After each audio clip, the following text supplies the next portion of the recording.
After 5 consecutive years of drought, the Water Authority stated that the deficit in Israel's natural water reserves is substantial. The Sea of Galilee will still remain beneath the red line by the end of next winter. One of the signs preceding the arrival of the Messiah will be that the Sea of Galilee will become desolate and destroyed.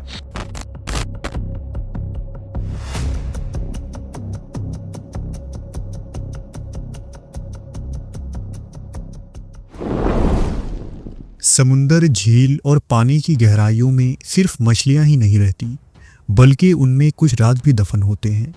جھیلیں اور سمندر صرف قدرت کے عجائبات نہیں، بلکہ وقت کے محافظ بھی ہیں۔ سمندر کے نیچے موجود پوشیدہ شہریں، ڈوبی ہوئی قومیں اور پانی سے نکلتی ہوئی آوازیں، یہ سب شاید ہمیں کچھ پیغام دیتی ہیں۔ اسلام اور دیگر مذاہب بتاتی ہے کہ قیامت کے قریب کچھ عجیب نشانیاں ظاہر ہوں گی، اور ان نشانیوں میں کچھ کا تعلق انہی سمندر اور جھیلوں سے ہوگا۔ کبھی سمندر کا پیچھے ہٹ جانا، کبھی جھیل کا خشک ہو جانا، اور کبھی وہاں سے ایسی مخلوق کا نکلنا جو دنیا میں خوب تباہی مچائے گی۔ بحر طبریہ دیکھنے میں محض ایک خوبصورت جھیل لگتی ہے، لیکن اس کا پانی وقت کا آئینہ ہے۔ یہ وہی جھیل ہے جہاں کبھی حضرت موسیٰ اور عیسیٰ علیہ السلام کے قدم پڑے تھے، اور جہاں دجال کے پیروکار اور یاجوج ماجوج آخری قطرہ پینے کے بعد دنیا میں تباہی مچائیں گے۔ بحر طبریہ قرب قیامت کی وہ نشانی ہے جو بالآخر خشک ہو جائے گی اور دنیا کے خاتمے کا اعلان کرے گی۔ بحر طبریہ، جسے سی آف گیلیلی یا لیک آف ٹائبیریس بھی کہتے ہیں، شام، اردن اور اسرائیل کے سرحد پر موجود میٹھے پانی کا سب سے بڑا جھیل ہے، جس پر اس وقت صہیونی اسرائیل کا قبضہ ہے۔ اس کی لمبائی 23 کلومیٹر، چوڑائی 13 کلومیٹر اور رقبہ 166 مربع کلومیٹر ہے۔ عبرانی زبان میں یہودی اس جھیل کو یام کنارت کہتے ہیں۔ بحر طبریہ کے ارد گرد 9 شہریں آباد ہیں، جن میں ایک شہر طبرستان بھی ہے، جو یہودیوں کے 4 مقدس شہروں میں سے ایک ہے، اور یہ شہر ایک تاریخی پس منظر رکھتا ہے۔ بحر طبریہ یا سی آف گیلیلی یہودیت، عیسائیت اور اسلام تینوں مذاہب میں نہایت ہی اہم ہے۔ توریت کے مطابق جب بنی اسرائیل ارض مقدس میں داخل ہوئے تو طبریہ کے مشرق و مغرب میں زمین کے مختلف حصے قبیلوں میں بانٹ دیے گئے۔ خاص طور پر قبیلہ نفتالی اور زبلون اس کے قریب آباد تھے۔ تلمود میں اس جھیل کو فراوان نعمت کی علامت سمجھا گیا ہے، اور یہاں کی مچھلیاں، پانی اور زرخیز زمین کو خدائی نعمت مانا گیا ہے۔ عیسائیت کی بات کریں تو اس جھیل کا حضرت عیسیٰ علیہ السلام کی زندگی اور معجزات سے بہت گہرا تعلق ہے۔ انجیل مقدس کے مطابق عیسیٰ مسیح اسی جھیل کے پانی پر چلتے ہوئے اپنے حواریوں کے پاس آئے تھے۔ جب طوفان آیا اور کشتی میں موجود شاگرد گھبرائے تو عیسیٰ علیہ السلام نے پانی اور ہوا کو حکم دیا اور طوفان رک گیا، جو کہ عیسیٰ علیہ السلام کا ایک معجزہ تھا۔ آج بھی بحر طبریہ عیسائیوں کے لیے ایک مقدس زیارتی مقام ہے، اور ہزاروں عیسائی دنیا بھر سے یہاں آتے ہیں۔ سن 70 عیسوی میں جب رومی بادشاہ ٹائٹس نے بیت المقدس کو برباد کیا تو یہودی مذہبی پیشوا، جن کو ربی کہا جاتا تھا، طبریہ میں آ کر جمع ہو گئے۔ ان ربیوں نے یہاں ایک اعلیٰ سطح کی عدالت بلائی، اور مذہبی رہنماؤں نے مل کر شہری قوانین کی کتاب تلمود کو لکھا۔ لیکن چند صدیوں بعد ان یہودیوں کی سرکشی اور کالے کرتوتوں کی وجہ سے انہیں طبریہ سے نکال دیا گیا۔ اسلام کی آمد کے بعد اسے پہلی مرتبہ 634 عیسوی میں حضرت شرجیل بن حسنہ رضی اللہ تعالیٰ عنہ نے فتح کیا۔ پھر اہل شہر نے معاہدے کی خلاف ورزی کی تو حضرت عمر بن خطاب رضی اللہ تعالیٰ عنہ کے دور خلافت میں اسے حضرت عمرو بن عاص نے فتح کر لیا۔ معجم البلدان میں لکھا ہے کہ یہاں ایک قدیم عمارت ہے جسے ہیکل سلیمانی کہتے ہیں۔ اس کے درمیان سے پانی نکلتا ہے۔ یہاں گرم پانی کے چشمے ہیں، جس کے متعلق مشہور ہے کہ اسے سلیمان علیہ السلام نے کھدوایا تھا، اور لوگوں میں یہ بات بھی مشہور ہے کہ اس کی پانی میں ہر مرض کی شفا ہے۔ اسلامی تعلیمات میں یہ جھیل قیامت کی بڑی نشانیوں میں سے ایک نشانی ہے۔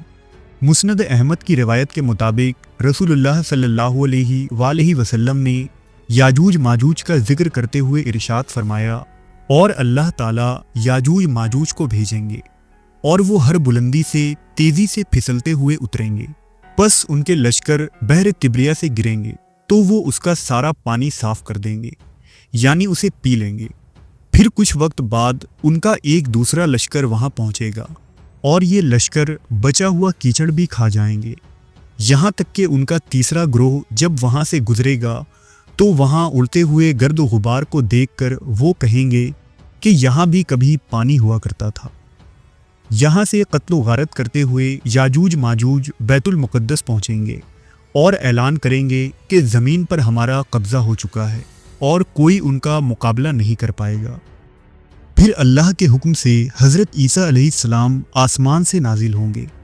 اہل کتاب کے مطابق آرمیگڈون وہ مقام ہوگا جہاں اینڈ آف ٹائمز میں اہل ایمان دجال سے جنگ کریں گے، اور افیق کی پہاڑی جس پر عیسیٰ مسیح اتریں گے وہ بھی سی آف گیلیلی کے جنوب میں ہوگا۔ یہاں بحر تبریہ کے قریب گولان پہاڑی بھی موجود ہے جو دجال کے فتنے کا مرکزی علاقہ ہوگا۔ واضح رہے کہ گولان کی پہاڑی سے کئی ندیاں اور چشموں کا پانی بحر تبریہ میں جاتا ہے۔ یہی وجہ ہے کہ 1967 کی عرب اسرائیل جنگ میں اسرائیل نے گولان ہائٹ پر قبضہ کر لیا تھا، جو آج بھی اسرائیل کے زیر تسلط ہے۔ ممکن ہے کہ گولان پہاڑی آخری زمانے میں دجال اور یاجوج ماجوج کے فتنوں کا ایک راستہ بن جائے گا۔ اس طرح یہ تمام اہم مقامات جن کا براہ راست دجال کے ساتھ تعلق ہے، گولان پہاڑی اور بحر تبریہ کے آس پاس موجود ہے۔